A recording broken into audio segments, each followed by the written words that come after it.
Before we begin, guys, I have 3 disclaimers to give you. Disclaimer 1, I used to be a big fan of Cinema Sins, however over the last couple of years their videos have started to annoy me a bit, this one being the prime example.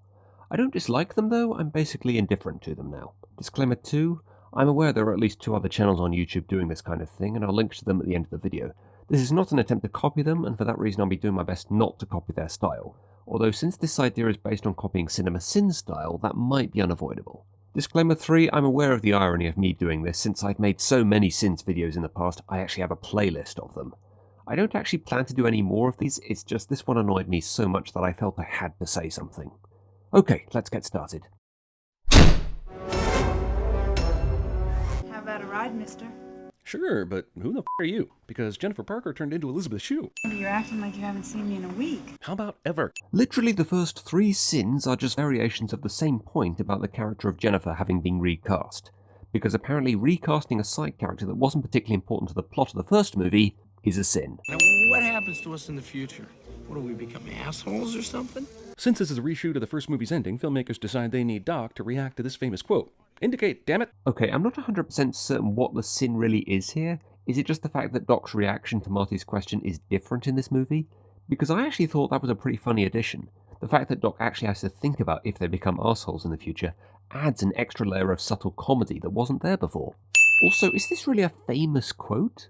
I know the Back to the Future trilogy has a lot of famous lines, probably more than any other movie series, but I wouldn't really consider this one of them. Why is Jennifer so willing to immediately hop into the DeLorean without one question asked? Maybe because she's with Marty and Doc, and she, knows and trusts them and shit? She was asking too many questions. Maybe you shouldn't have ridiculously crashed into Marty's driveway and allowed her in the car in the first place. First of all, Doc didn't know Jennifer was going to be there when he arrived. Second, literally as you are saying this, you are playing the part where Marty asks what he brought her along for, and Doc explains it's because she saw the time machine. But why do they have to go to the future to change things, when Doc could simply tell Marty in 1985 how things are, and to avoid making bad decisions? Marty, I've just been to the future, and your family is completely destroyed by this one specific incident involving your son. Oh my goodness, what are we going to do, Doc? Well, it's quite simple, Marty. You must avoid making bad decisions. That's it? Yes, that should fix everything. Anything specific I should avoid? No, just avoid making bad decisions in general. That's some pretty vague and general advice, Doc. I know, but I think it should do the trick. You know you have a time machine, right? Yeah. And it can go anywhere in time? Yeah. So couldn't we just go to the future and prevent... No, I think the advice thing should do the trick. Then what did you bring her for? I had to do something. How about using the sleep-inducing thing back in 1985 and put her to bed? Okay, firstly, this is basically the answer to the question you asked a couple of sins ago. But more to the point, Jennifer was at Marty's house when he arrived. So are you suggesting he carry her upstairs and put her in Marty's bed? Keep in mind, the whole of Marty's family was in the house at that point. Wouldn't they wonder what the fuck he was doing? Also, is there really any clear advantage to doing this compared to knocking her out in 2015, where they can keep an eye on her?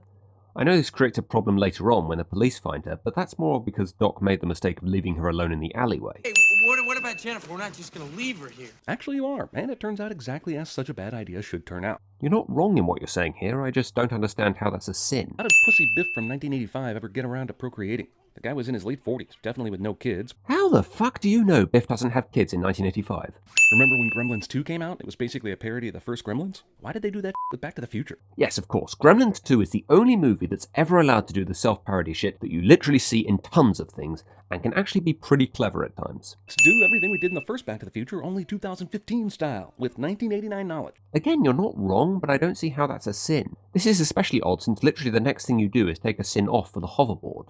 You know what, I'll be here all day if I sin the sins I don't even understand how they are sins, so I'll just ignore those from now on. The boarder gains momentum and propulsion because his foot hits the ground and pushes off, not because he waves it about behind him in the air. So why does it help these fucking things go faster? Well, it's still hovering, right?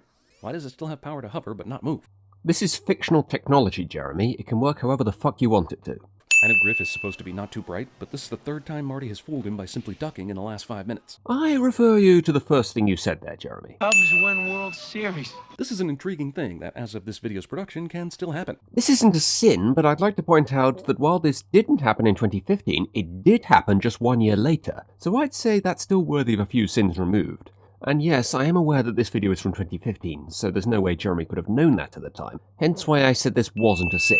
Now we know why they just left Jennifer in an alley, so this movie had a completely unnecessary way to have more conflict. How exactly is conflict unnecessary in a movie? If Jennifer isn't taken by the police here, then there is basically no more story. The three of them just return to 1985 as planned, and the old Biff never has the chance to steal the time machine. Doc probably even throws the Almanac away in 2015, so there isn't even the chance of that falling into the wrong hands in the past. Basically, what I'm saying here is the conflict is about as necessary as anything in a movie can be. Why does the Scenery Channel appear to be showing its viewers paused VHS tapes of scenery? Is there any reason why it shouldn't? We can't risk you running into your older self. But why take the dog? Maybe because it's his dog and not Marty's? Does Biff know that he needs to blast this thing to 88 miles per hour to time travel? How about working the dashboard so that it knows where to go? Probably not when he first got in, but I imagine he worked that out through trial and error. The time circuit seemed fairly self-explanatory. The whole 88 miles per hour thing may have taken him a while to work out, but he's in a time machine. He's basically got all the time he wants to work it out. Biff comes back after giving younger Biff the sports almanac, but nothing in this future has changed at all.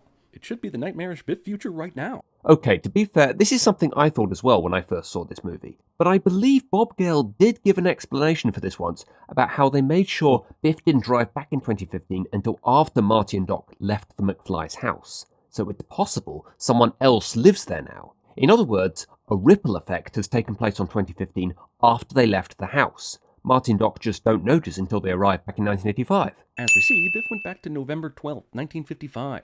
How do Marty and Doc miss this? Hey Doc, before we leave 2015, do you think we should check the last time departed on the time circuits? Why? Well, maybe an old man stole it while we were in the future, knew it was a time machine, and went back to create a horrible reality that we are now living in. That's an oddly specific and also dark thing for you to have thought of. I know, but it's really the only logical reason we need to check that last time departed date right now. I remember bars being on these windows. Really? How often do you go to your own girlfriend's house then?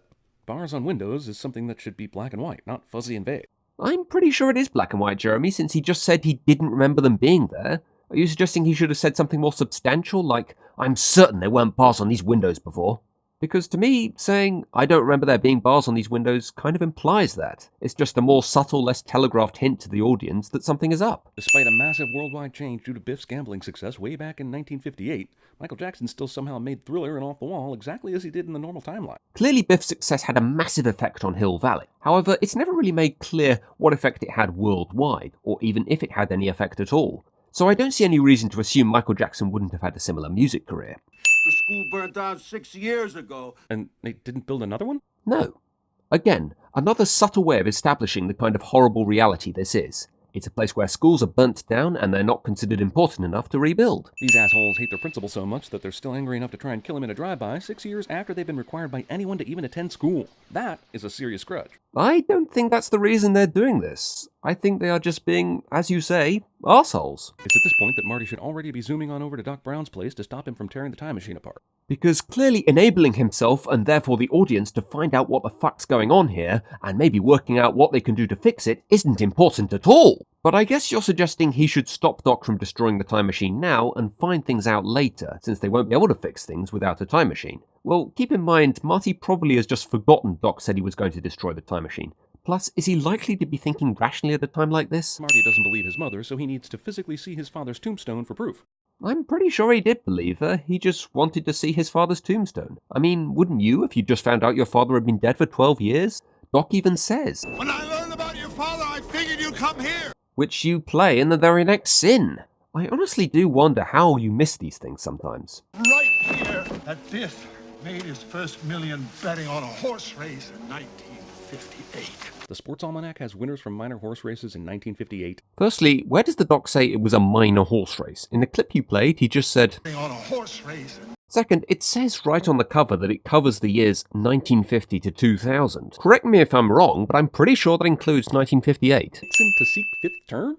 Somebody's read Watchmen. Quite a lot of people actually, Jeremy. The limited comic series was a huge commercial success and the graphic novel was even more successful. It's considered by fans and critics alike one of the greatest and most important graphic novels ever written. This isn't some kind of obscure reference that hardly anyone would get. Plus, this paper is supposed to be from 1985, the exact same year Watchmen takes place. This is a completely logical and also very clever reference they've added in here. Yet you consider it a sin. Yeah, I know I said I was going to skip over sins where I didn't really understand how it was a sin, but with this one I just had to say something. I don't see any resemblance. Biff has literally zero reason to tell Marty any of this. I think you're forgetting he's planning to kill him after he's finished his story, so he probably figures he might as well. If anything, it will lull Marty into a false sense of security, so he might be easy to kill. So how did Doc know to be around the roof at this time? Maybe because he knew where Marty had gone and could see him on the roof?